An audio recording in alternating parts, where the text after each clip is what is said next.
EMU Gymnastics head coach Steve Wilce once again joins us here on Eagle All Access, and the Eagles competed in the Michigan-Illinois Challenge this past weekend. And Coach, although you didn't score as high as you did in the previous two meets, you did partner with Central Michigan to get a win for the state of Michigan in the challenge.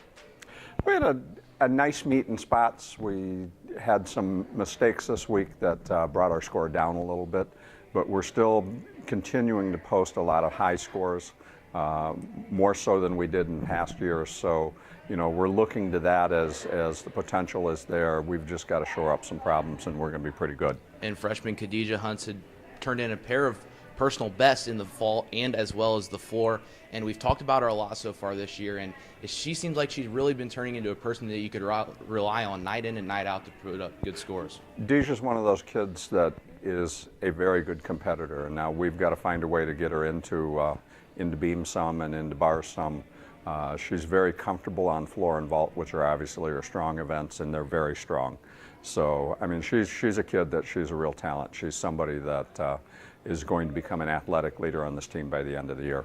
And Anna Willette posted a 9.875 on the vault this year, her first time competing in the vault this year. And with that score, that's the fifth highest score in EMU Gymnastics history. Do you see her being on the vault for the remainder of the year, or at least for the time being? Well, we expected her to be on vault in the first 2 weeks, and it just didn't happen. So, I mean, Anna's a kid that, last year lit it up all year long. She is good, and we've just got to get her in there. We got to keep her in there, and she's one of those kids that can give us 9-8 on everything she does every night. And so far, we haven't seen an all-around performer for the Eagles. And what's your philosophy on that, of who competes night in and night out? And do we see an all-around performer coming up in the future for meets? Well, you put the best six up there on each event, and we've got a few kids that are doing all around. They just haven't been in a meet doing all around yet.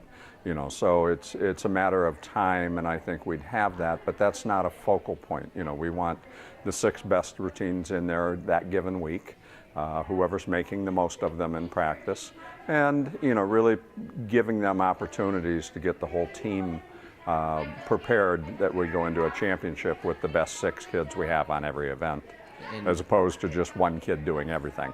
And now Ball State comes to town, another strong MAC team. They're 4-2 this year, 2-0 in the MAC. So what are some of the keys or focal points that you see in defeating a good Ball State team at home this weekend? Well, first of all, there are no weak MAC teams this year. Everybody is good. So Ball State they're good, and but they're not so good that they're not beatable. So if we go out and do our job and start making routines that we missed this week, and putting up solid numbers on everything, we should be in pretty good shape. So it's just a matter of going out there, getting comfortable with what we're doing, and continuing to make a lot of routines. And Eastern Michigan will be in action this Saturday at Bowen Fieldhouse, 7 p.m., February 9th. Hope you can join us. Coach Wilce, thanks for joining us here on Eagle All Access, and good luck this weekend. Thank you very much.